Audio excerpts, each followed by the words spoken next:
Hello guys, this is JN at ngayong araw ipapakita ko sa inyo kung gaano kadali mag-donate ng damit dito sa Uniqlo Philippines. Kung may mga damit kayo na hindi nyo ginagamit pero maayos pa, pwede nyo itong bigyan ng bagong purpose sa pamamagitan ng pag-donate. Tara, samahan nyo ako.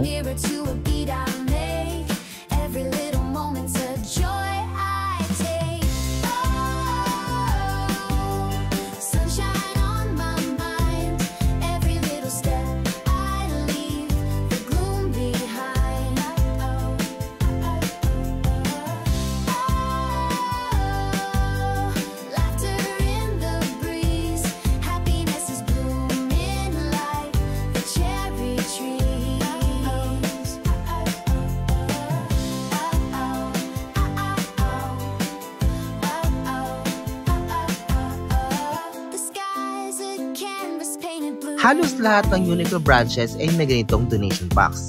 Ito ang parte ng Uniqlo na tinatawag nilang Uniqlo All Product Recycling Initiative. Lahat ng damit na makukolekta ay napupunta sa mga nangangailangan dito sa Pilipinas at sa ibang bansa.